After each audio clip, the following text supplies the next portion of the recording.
Hello दोस्तों, आज के इस वीडियो में आप सभी लोगों को आणविकता तथा कोटि में अंतर बताएंगे जो कि यूपी बोर्ड के एग्जाम के लिए बहुत ही महत्वपूर्ण है। दोस्तों, यह अंतर यूपी बोर्ड के एग्जाम में कई बार रिपीट हो चुका है। तो दोस्तों, इस वीडियो को आप सभी लोगों को अच्छी तरीके से देखना है। तो आइए हम सबसे पहले आणविकता को समझ लेते हैं कि आखिर आणविकता होती क्या है। तो इसकी डिफिनेशन होगी कि किसी रासायनिक अभिक्रिया में भाग लेने वाले अभिकारक अणुओं की कुल संख्या को अभिक्रिया की आणविकता कहते हैं। यानी किसी रासायनिक अभिक्रिया में भाग लेने वाले अभिकारक अणुओं की कुल संख्या को अभिक्रिया की आणविकता कहते हैं। और जो अभिक्रिया की आणविकता होती है यह सदैव पूर्णांक होती है। इसका मान ऋणात्मक, शून्य अथवा भिन्नात्मक नहीं हो सकता। यानी जो आणविकता होती है यह सदैव पूर्ण होती है। इसका मान ना तो निगेटिव होगा, ना ही शून्य होगा और ना ही भिन्नात्मक होगा। अब आइए दोस्तों, अभिक्रिया की कोटि को समझ लेते हैं। तो कोटि क्या होती है कि अभिकारक अणुओं की वह संख्या जिसका सांद्रण रासायनिक परिवर्तन के फलस्वरूप परिवर्तित होता है अभिक्रिया की कोटि कहलाती है।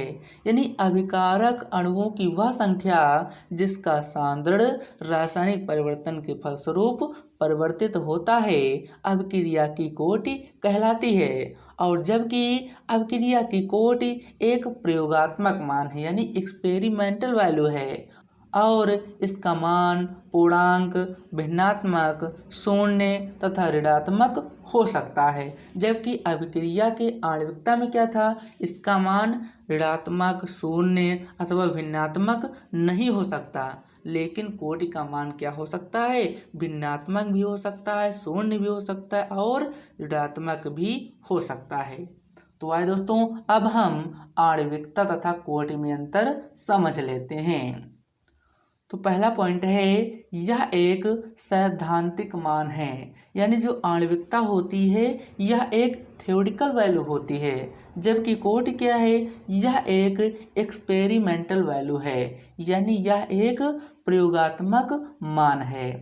आणविकता सैद्धांतिक मान है जबकि कोटि क्या है, प्रयोगात्मक मान है, यानी एक्सपेरिमेंटल वैल्यू है। अगला पॉइंट, सेकंड नंबर, यह अभिकारक अणुओं की संख्या पर निर्भर करती है। यानी जो आणविकता होती है यह अभिकारक अणुओं की संख्या पर निर्भर करती है और जो कि कोटि होती है यह अभिकारक की सांद्रता पर निर्भर करती है। अगला पॉइंट, थर्ड नंबर है, आणविकता सदैव पूर्णांक होती है। यह शून्य, भिन्नात्मक अथवा ऋणात्मक नहीं हो सकती। और जबकि जो कोटि होती है यह अभिकारक की कोटि पूर्णांक, भिन्नात्मक, शून्य तथा ऋणात्मक हो सकती है। मैंने आप लोग को डिफिनेशन में बता रखा है, जो कि आणविकता होती है यह सदैव पूर्णांक होती है, यानी पूर्ण होती है। इसका मान ना तो शून्य होता है, ना तो भिन्नात्मक होता है और ना ही ऋणात्मक होता है, यानी ना ही निगेटिव होता है। और जो कि कोटि होती है इसका मान शून्य भी हो सकता है, भिन्नात्मक भी हो सकता है और निगेटिव यानी ऋणात्मक भी हो सकता है। अगला पॉइंट और अंतिम पॉइंट है, वेरी इंपॉर्टेंट, आणविकता केवल प्राथमिक अभिक्रियाओं पर लागू होती है, जटिल अभिक्रियाओं पर लागू नहीं होती। हाँ दोस्तों, जो आणविकता होती है यह केवल प्राथमिक अभिक्रियाओं पर ही लागू होती है, ना कि जटिल अभिक्रियाओं पर लागू होती है। यानी ये जटिल अभिक्रियाओं पर लागू नहीं होती। और जबकि कोटि क्या है, कोटि प्राथमिक तथा जटिल दोनों अभिक्रियाओं पर लागू होती है। ओके दोस्तों, एक बार हम पुनः इन सभी पॉइंट को रिवाइज कर लेते हैं कि आणविकता तथा कोटि में अंतर क्या है। तो यह एक थ्योरेटिकल वैल्यू होती है। जो आणविकता होती है यह एक सैद्धांतिक मान है। कोटि एक प्रयोगात्मक मान होता है। और आणविकता में क्या होता है, यह अभिकारक अणुओं की संख्या पर निर्भर करती है।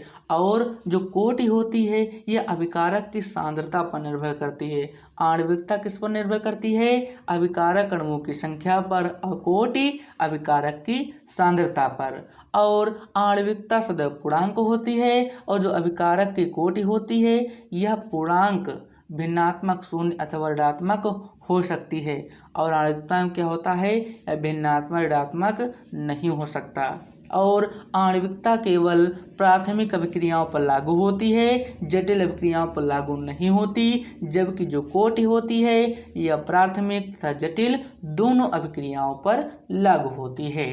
दोस्तों, मैं आशा करता हूँ कि आप सभी लोग अच्छी तरीके से आणविकता तथा कोटि में अंतर समझ गए होंगे। तब तक के लिए जय हिंद, जय भारत।